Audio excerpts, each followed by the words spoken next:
You know that feeling when you sit down on a hotel patio and everything just works? The chairs are comfortable, the lighting's perfect, there's a rug under your feet, the umbrella's the right size, and you find yourself thinking, I could sit here for 3 hours. And then you go home and your own backyard somehow feels like it's missing something, even though you spent more money than you'd like to admit on the furniture. That gap, the one between professional outdoor spaces and most home backyards, is not magic. It's about 10 specific things designers know and most homeowners don't. And once you see them, you cannot unsee them. I'm not here to tell you to spend more money. Honestly, most of what I'm going to walk you through saves money in the long run because it stops you from buying the wrong stuff in the first place. Let me show you what I mean. Let's start with the one I see everywhere because it's the single most common mistake. And it's so simple, it sounds silly until you try fixing it. People push their outdoor furniture flat against the wall or the fence. Sofas hugging the house, chairs lined up against the railing. The instinct is to maximize open space in the middle. The problem is, that's the opposite of what makes a space feel like a room. Designers call it floating the furniture. You pull the seating off the perimeter and group it into a conversation cluster. The rule of thumb is anywhere from 4 to 8 feet between facing chairs, and you cap the entire conversation area at about 10 feet. Beyond that, voices have to rise, and you stop being able to read facial expressions. That's actual research-based dimensioning, not arbitrary preference. 3 to 5 inches off the wall is plenty. You don't need to drag the sectional into the middle of the patio. You just need it to breathe. Kat Al-Cervoni, who runs Staghorn NYC, put this perfectly in Living Etke. She said furniture that's too big, too small, or too spread out throws off the entire proportion of the space. The move is intentional grouping. Now, once you've floated the furniture, you've created a problem. There's a visual hole under it. And this is where the next thing comes in. You anchor that grouping with a rug. Outdoor rugs are weirdly controversial because people assume they're impractical. They're not. But there are real rules. The rug should be big enough that at least the front legs of your seating sit on it, ideally all of it. For an L-shaped sectional, that's typically a 9 by 12. For a dining table, the rug needs to extend 2 feet beyond the table edge on every side so the chairs don't drop off when you pull them out. The material matters more than the look. Polypropylene, sometimes called olefin, is the gold standard for full sun exposure because it's hydrophobic and the UV stabilized versions hold color for years. Polyester is softer, but a bit more absorbent. Skip natural fibers like jute or sisal outdoors. They look great in catalogs and then they turn into compost the first time it rains for 3 days straight. Lisa Wagner, who's a certified rug specialist, told Consumer Reports outdoor rugs should be treated as more or less disposable, 3 to 7 years tops in most climates. So buy a polypropylene rug at a reasonable price, expect to replace it eventually, and don't drop $1,500 on a hand-knotted rug for a deck. Quick aside, never put a rubber-backed rug on a wood deck. The rubber traps moisture and the deck can't dry. You get roti underneath without ever seeing it. Okay, with the rug down and the furniture floated, the next thing to check is whether everything is actually the right size. This is the one where people overcompensate. Either they buy a sectional designed for a 1,200 square foot great room and shoehorn it onto a small patio, or they buy these dainty little bistro pieces because the patio feels small and end up with furniture that disappears. The numbers designers work with are pretty consistent. Walkway clearance around furniture, 30 to 36 inches. Sofa to coffee table, 14 to 18 inches. Coffee table 1 or 2 inches lower than the seat cushion, which puts most outdoor coffee tables at 16 to 18 inches tall. And there's a 2/3 rule for proportions. Your coffee table should be about 2/3 the length of your sofa. So an 84-inch sofa pairs with roughly a 56-inch table. You don't have to memorize this, you just have to know it exists and pull out a tape measure before you buy. And while we're on furniture, do not use indoor furniture outside. I know that sounds obvious, but I see so many covered porches with regular indoor sofas because someone thought, well, it's covered. Covered isn't enough. UV breaks down the upholstery, humidity warps the MDF frames underneath, and the fasteners aren't marine grade, so they rust. Even on a covered porch, one season can change everything. Now here's the move that separates a backyard from an outdoor room. Something overhead. This goes deeper than aesthetics.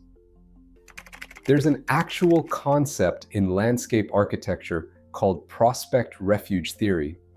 It comes from a 1975 book by J. Appleton, and the idea is that humans psychologically prefer spaces that give us both an outward view, prospect, and a sense of enclosure, refuge. We're descended from animals that needed both. An open backyard with nothing overhead reads as exposed.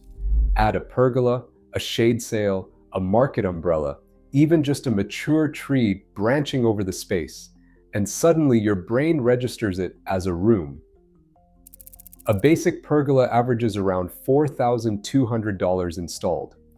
A shade sail runs about $100 to $200 depending on size, and a good HDPE sail blocks 95 to 98% of UV. Even a really good market umbrella, the kind that's wind tunnel tested up to 70-something miles per hour, is under $2,000. Just pick one. Don't leave the space open to the sky if you actually want to spend time out there. Now let's talk about what you're sitting on. Cushions. This is one of those areas where the difference between cheap and good is enormous, and you don't have to be in the industry to spot it once you know what to look for.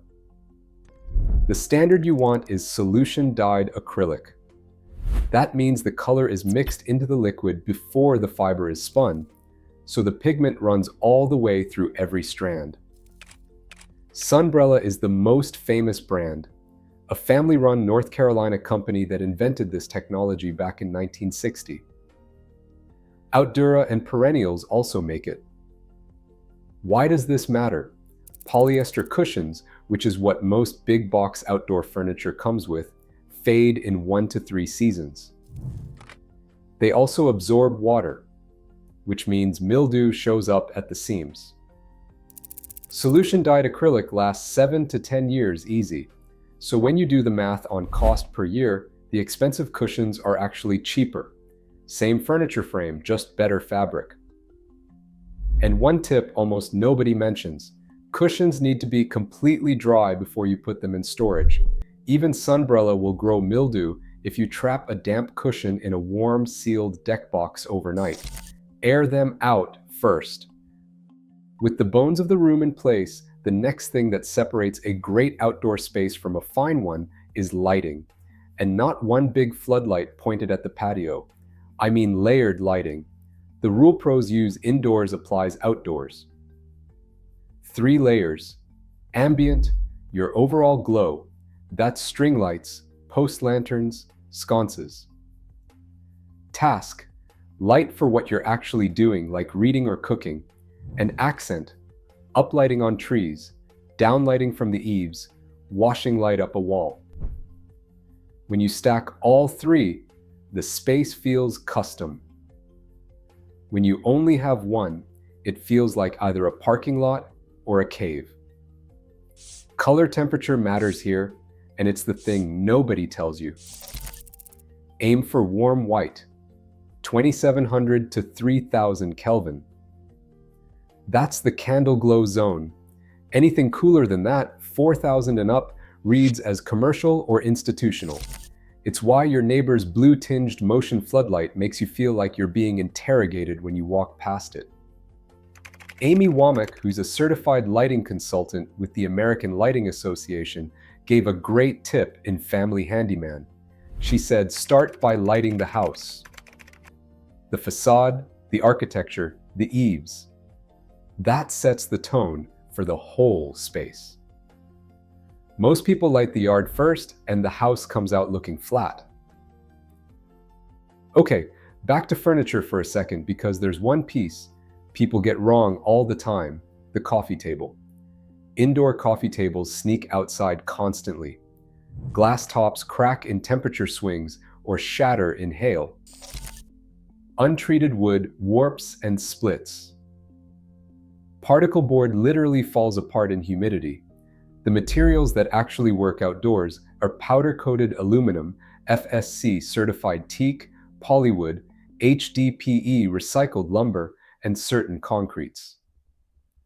Teak develops that silver-gray patina people love. That's cosmetic, not structural. If you want it to stay honey gold, oil it once a year. If you like the gray, just leave it alone. Concrete tables are gorgeous, and they handle wind beautifully because they weigh 100 pounds plus. Just know you're not moving that thing once it's in place. Budget anywhere from $50 for an entry-level acacia piece to $1,500 for premium teak.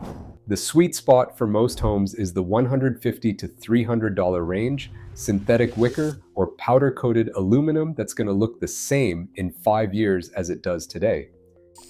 Here's another one designers always plan for and homeowners almost never do: storage. As in, where do your throw pillows live when it rains? Where do the cushions go in winter? If the answer is I drag them in and out of the garage every time the forecast changes, you're going to stop using them eventually. That's just human nature. A good deck box solves the whole problem. Bob Vila's team has tested most of them. Rubbermaid and Suncast both make solid resin boxes anywhere from 70 to 230 gallons. Suncast specifically makes theirs in the USA. Lifetime offers a 10-year warranty, which is the longest in the category. Most resin boxes are water resistant, not waterproof.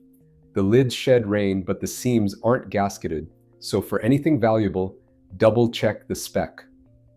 Whatever you buy, the dry cushions before storage rule still applies. Otherwise, you open the box in May and find a science experiment. Now I want to back up to something a little more conceptual. Every great outdoor space has a focal point.